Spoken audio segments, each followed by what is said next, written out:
Amen. Praise the Lord. Purihin po ang ating pinakamamahal na Yesu Kristo. Una tigit sa lahat, ang pinakamataas na pagpupurit, pasalamat, kaluwalhatian at kadakilaan ay tangi lamang sa ating Diyos na buhay at makapangyarihan. Walang iba sa ating pinakamamahal na Yesu Kristo. Ako po'y nagpabot ng dobling paggalang, pagbati po ng isang magandang hapon sa ating pong beloved Honorable Evangelist Joel Dalmeda, the end-time prophet of our loving God. We love you so much po, beloved Pastor. Thank you so much for all the prayers and sacrifices. At hindi po natin malilimutan kailanman ang mga turo't aral na iniwan ng ating beloved Evangelist Joel Dalmeda, the end-time prophet of ating turo at aral na iniwan ng ating beloved Honorable Pastor, our beloved Mama Dear. At ako po'y nagpapabot din ng paggalang, pagbati sa beloved whole Almeida family.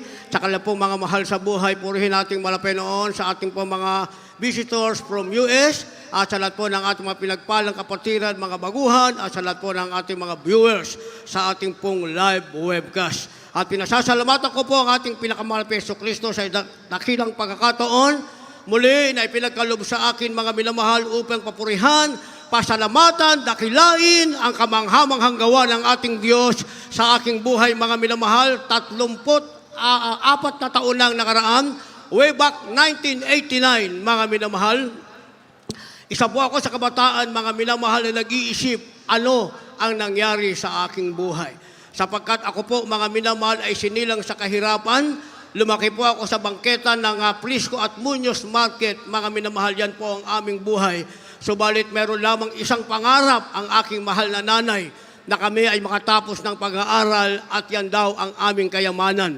Kaya naman sa kabila ng kahirapan, mga minamahal, pinilit po na inyong bang lingkod na ako po ay makapag-aral. Kumuha ko po ako ng 5-year course of architecture at sa loob ng 5 taon, ako po ay nakagraduate at yun na ang aking kagalakan at inaasahang simula ng isa naming magandang buhay.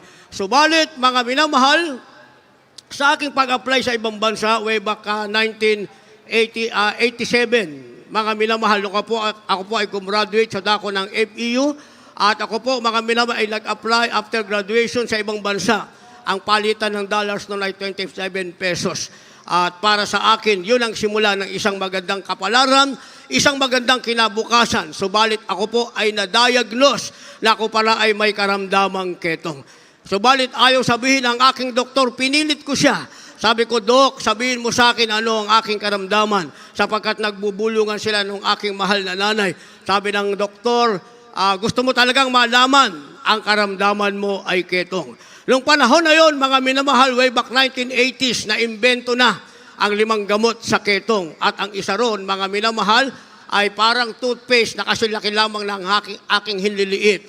Way back 1987, ang presyo niyan, mga minamahal, ay 57 plus pesos, mga minamahal. At ginagamit ko yan sa aking katawan kapag ito ay sumugat na. Subalit pagkatapos ng 1 taon, mga minamahal, yung aking ginagamit na parang toothpaste sa aking katawan, maliban sa 4 na tabletas na aking iniinom, capsule, ay hindi na po gumaling pa ang aking karamdaman, bagkus lumala na ang aking sugat. Kaya sa 2 taon, mga minamahal, for 2 years of medication, ako po ay nagtanong sa aking doktor. Ang tanong ko sa kanya, Dok, kailan ako gagaling? Ang sagot niya sa akin, hindi ko alam sa'yo. Kinakailangang itapon ka sa leprosarium, and that was 1989, mga minamahal. Kinabukasan, ako'y kukunin sa aming tahanan upang itapon sa leprosarium. Kaya naman, 1:00 na madaling araw, ako ay nag-iisip at nagtatanong sa aking sarili. Marami akong katanungan, walang kasagutan. Ang tanong ko ay bakit? Bakit ganito ang aking kapalaran? Nasaan ang Diyos na aming tinatawagan? Sapagkat sa murang isip, mga minamahal, alam ko lang may Diyos. Sapagkat ang nanay ko'y kapangpangan sa aming tahanan, maraming Diyos, mga minamahal. May maliit kaming Diyos, may malaki kaming Diyos, may dilaw na buhok na Diyos, itim na buhok na Diyos, brown na buhok na Diyos, puting buhok na Diyos. Sa aming tahanan, maraming Diyos, mga minamahal. Kaya alam kong merong Diyos at sa aming tahanan, dahil kapangpangan ng aking mahal na nanay, every week, merong padasal sa amin. Kaya pag Diyos ang pinag-usapan, alam kong may Diyos, mga minamahal. Subalit ng panahon na yan, ako'y nagtatanong, nasaan ang Diyos? Bakit ito ang aking kapalaran na paano ko bibigyan ng katuparan ng aking pangarap? Isang bagay na lamang ang aking naisip, 1:00 na madaling araw, na ako ay magpakamatay at uminom ng lason. Subalit, bago ko mainom ang lason, mga minamahal, doon sa aming lamesa ay may bulletin today ang nakalagay, attend Jesus Miracle Crusade. Nung mabasa ko, mga minamahal, ang paanyaya ng ating pinakamamahal na Hesus Kristo, sa kaisip, bakit ganito ang aking buhay? Nagkaroon po ako ng insomnia. 3 buwan ako hindi makatulog, 24/7, mga minamahal, hindi po ako makatulog. At yung darating ang isang bagong taon, nasa ibabaw ko ng aking bubungan, ako'y umiiyak, mga minamahal, huminto ang aking pangarap, at wala na katuparan, wala katiyakan na ano ang magiging aking kapalaran. Kaya mga minamahal, nung mabasa ko ang paanyaya ng ating mahal na Panginoon, ako po ay nakatulog, mga minamahal, first time sa aking buhay. Sa loob ng 3 buwan, ako'y inantok at nakatulog at ako'y gumising. Mataas na ang sikat ng araw. Naalala ko yung aking binasa, mga minamahal, attend Jesus Miracle Crusade. Nung aking binalikan, tinignan ko, mga minamahal, saan ang gawain ng ating mahal na Panginoon. At dito sa Amoranto, mga minamahal, Wednesday, September 27 ng gabi. Alas 7 na ako'y dumating, halos matatapos ng gawain, mga minamahal. Sa aking pagdating, sinalubong ako na matamis na presensya ng ating mahal na Panginoon. Grabe ang aking pag-iyak, halos hindi ako mupo, mga minamahal. Nung matapos yung ating service, ang tumatayo noon sa altar call, ay walang ibang ating beloved, Honorable Stand Pastor, our beloved Mama Din. Inanyayahan niya ang lahat ng baguhan dumalo sa harapan. Sa mga baguhan, ako ang unang-unang tumakbo sa harapan, mga minamahal. Habang naka-line up ang mga prayer warriors at mga preachers, ang ating beloved Honorable Pastor ay nakaluhod, mga minamahal, as backup prayer. Ang tanong sa akin ng isang ordained preacher, ano ang karamdaman mo? Mabilis ko siyang sinagot. Ang sabi ko, ketong po ang aking karamdaman, at siya'y nanalangin sa pangalan ni Jesus, pinalayas ang karamdaman ketong. Pagkatapos manalangin na, nakaramdam ako, mga minamahal, ng isang ibang pakiramdam sa aking katawan. Hinubad ko ang aking jacket, mga minamahal. Paghubad ko ng aking jacket ay aking napag-alaman, wala na pala ang aking karamdaman ketong. Kaya nung gabing yan, mga minamahal, umuwi ako sa aming tahanan. Grabe ang aking kagalakan. Ang tanong ng aking kapatid, saan ka nang galing? Sapagkat hindi na po ako lumalabas ng bahay, mga minamahal. Naghihintay ako ng katapusan ng aking buhay. Subalit nung gabi na yun, ako'y lumabas. Ang tanong niya, saan ka galing? Isang salita ang aking nasabi. Ang sabi ko, langit, langit ang aking pinuntahan. At mula noon, mga minamahal, ako'y nagpatuloy maglingkod sa ating pinakamamahal na Panginoong Jesucristo. At sa aking patuloy na paglilingkod, mga minamahal, nangangaral po ang ating ginagalang mahal na pastor, beloved evangelist, well-done, the end-time prophet of our loving God. Nakaupo ako dyan, mga minamahal, sa grandstand, at siya ay nangangaral. Ang sabi niya, kung ikaw ay gumaling sa karamdaman mong ketong, wag na wag kang absent, patuloy kang dumalo. Pag hindi ka na dumalo, babalik ang iyong karamdamang ketong. Noong panahon na yun, hindi kami makakilala, mga minamahal, pero ang turo ng kanyang kamay ay direkta sa akin, at pero meron kapangyarihang tumulak sa akin.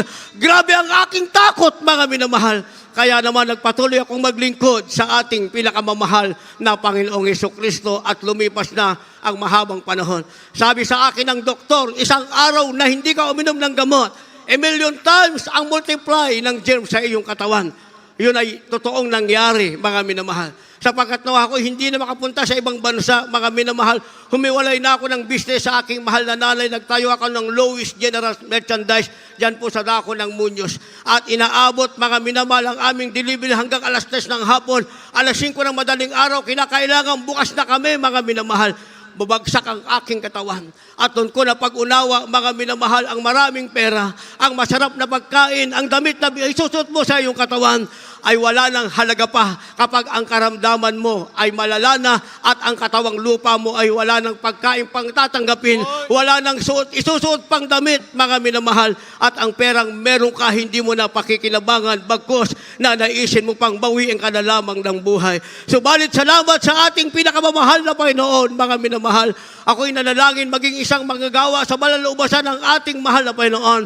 1991, January 4, mga minamahal, na ako'y pumasok sa pastoral house, at doon ay aking natuklasan, mga minamahal. Gabi lamang ang kain, mga minamahal. Nasa trabaho kami sa araw. Ako po ay prayer warrior mula umaga hanggang alas 12 ng tanghali. alas 12 ng tanghali, ako po ay carpentry, mga minamahal, karpentero, at pagkatapos niya nasa minyal na gawain, mga minamahal, sa marketing, pag-igib ng tubig, pagdating ng gabi, mga minamahal, ako po ay dishwasher. Kulang sa tulog, kulang sa kain, kulang sa pahinga. Lahat ng doktor na bawal sa akin, sinabi ng doktor na bawal sa akin, sa loob ng pastoral house ay aking naranasan. Subalit, lumipas ang panahon. Mula 1989 up to now, last September 27, ay 34 na taon akong naglingkod sa ating mahal na Panginoon. Ang karamdamang ketong na umalis sa aking katawan ay kailanman hindi na ibinalik ng ating mahal na Panginoon by faith hanggang rapture. Purihin ang ating mahal na Panginoon. At yung doktor na tumingin sa akin, siya'y umiyak, mga minamahal. Pagkatapos ng minor test, inabot niya ang kanyang kamay sa akin at sinabi niya, congratulations, buhay ang Diyos na iyong pinaglilingkuran. Siya man ay nagbabautismo sa pangalan ng ating mahal na Panginoon at naglingkod sa ating pinakamamahal na Hesus Kristo. Tunay na tayong lahat ay pinagpala ng ating mahal na Panginoon. Ang ating natagpuan ay Diyos na buhay, Diyos na nagpapagaling na karamdaman, Diyos na tumutugon sa panalangin. Walang iba ang ating pinakamamahal na Panginoong Hesus Kristo. At ang lahat ng yan ay sa pangunang panalangin ng ating beloved noble evangelist Weldy Almeida, the end time prophet of our loving God. Ang lahat ng kapurihan, pasalamat, kawalhatian ay tangi lamang sa ating Diyos na buhay at makapangyarihan, walang iba sa ating pinakamamahal na Panginoong Hesus Kristo.